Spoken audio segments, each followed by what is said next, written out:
Oh snap, Blaze is going live.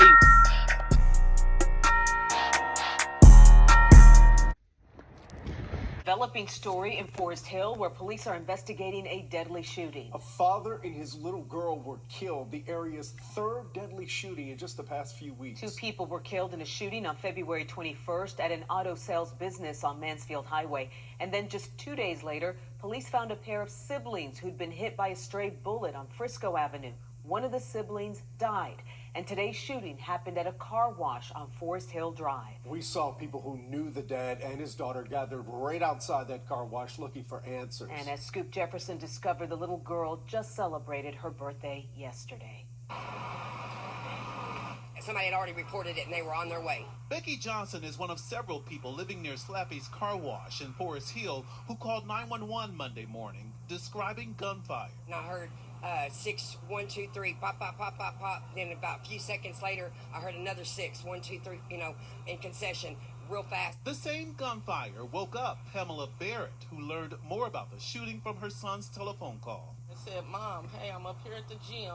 I'll be at the gym for a while. I'm not going to come home because it was an active drive-by shooting. 2 people just got killed up here at Slappy's. When Forest Hill police arrived at the car wash, officers found 2 people shot dead. The victims have been identified by their family as Ronnie Smith and his daughter, who just turned 5 years old. Their aunt trying to understand why. He was a good kid, y'all. He was. He didn't bother nobody.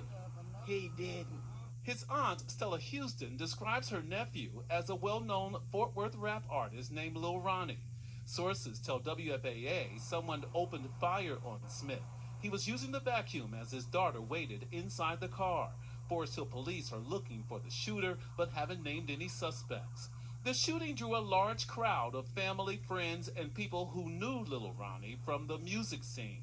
Forest Hill PD got help with crowd control from several surrounding police departments.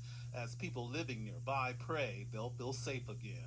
Praying for protection of our community here at Forest Hill. In Forest Hill, I'm Scoop Jefferson. Hey, good evening, everybody, man. Hey, you know what? Let's get straight to it. This piece is sad, man. Police ID suspect in killing. Wow. They ID a suspect in killing a rapper, G Lil Ronnie. You know what I'm saying? His daughter, 5, at a Forest Hill car wash. Law enforcement authority was searching on Monday night for 1 or 2 gunmen who they allege opened fire on a Forest Hill car wash bay, killing a North Texas rapper and his 5-year-old daughter. A judge signed a capital murder warrant for the suspect, whose name police declined to report. So even right now, man, everybody talking about this, and you seen it all on the internet, all on the news in Dallas, and automatically right now is less than 12 hours. They already got a suspect. 2 males wearing blue jean and gray sweater about 10:45 a.m. left a white four-door Kia, approached Smith vehicle parked in the bay, and shot the father and child to death, Forest Hill police say. So, folks, listen, man. When you sit back and you think about it, man, rest in peace. Rest in peace, you know what I'm saying, to little Ronnie and his little daughter. And like I said right now, man, like, what the hell would this is all about? Are we really, really, really on demon time, man? Do we hold people in that little regard? And don't get me wrong, I'm not trying to be a damn hypocrite because I was once a part of it. I was once the problem. I was into that. But right now guess what, man? It was a limit to everything, man. Hey, listen, folks, look at the article, listen, tell me what you think, comment, share, like. And like I said right now, let's pray for the family, man. May little Ronnie and his daughter rest in peace. My deepest condolences to him and his family, man. Hey, the shooting of little Ronnie and his daughter took all about 5 minutes or less. So these 2 individuals that basically did this sick crime, killed little Ronnie and his 5-year-old daughter, it took them all about 5 minutes. But right now is, guess what? The state of Texas, if I'm not mistaken, it got that death penalty. So killing little Ronnie, and not only that, killing that little girl. So you got to ask yourself that quality question. For you allowing your temper, because whatever the beef was about, whether little Ronnie was a target or not, At the end of the damn day, was it worth it? Was it worth y'all pulling that damn trigger? Killing Lil Ronnie and his damn daughter? Is it worth you getting the death penalty? Is it worth you spending the rest of your life in jail? I don't think so, man.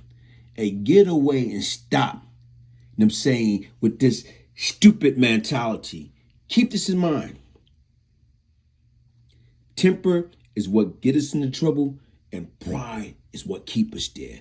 So whatever BS beef that it was or wasn't, the question is, it wasn't worth it.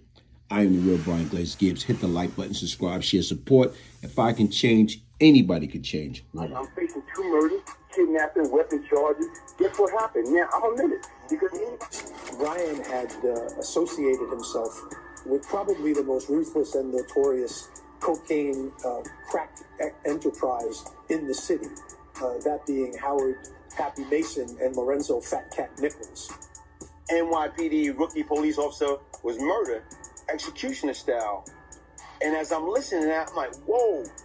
You actually dealt with Brian Glaze, huh? I dealt with him years ago, back in the 80s, early 90s. I was with where he was arrested by my partner back in those days for several murders himself. Not bad. I was given to me by a police officer in New York called Matt Byrne, whose son was gunned down by these drug dealers up there in New York City. Glaze was probably within the top 10 people in the city, but I'm going to say that he was probably one of the top 2 or 3 in Brooklyn. Drug dealers, and controlled the drug organization. And you know what I did? When I got the phone, I told my man, the next time we see him, he's out of here. Yeah. Less than 12 hours, that nigga was dead. This is the second person you murdered? No. Because, like, right now, if you're going by the timeline, by that time, there's a few more before him. You know, I heard so many good things about you. What I really like is, I know you're a tough guy. And I've known that for quite a while, and you changed your life, and you're coming around, and you're right. We're from New York. We're New Yorkers. No matter what color you are, no matter what religion you are, no matter what you are, you know, we're New Yorkers. Well, he was a drug kingpin himself. He was a drug lord himself back in those days, and he operated out of Brooklyn and East New York, and you know, he committed a lot of violent acts himself. So if anybody knows the streets, I mean, he knows the streets. Tottenham. Yeah, you gotta worry about them guys. But we only have to worry about those guys in Vanderveer and stuff. You know, we all knew Glaze and Tutton, all those guys. Yeah. I know Glaze, Supreme Team. What up, Glaze? You know what I'm saying? Okay, Inside the Mind of a Killer, the Brian Glaze Gibbs story. Okay, I'll check that out.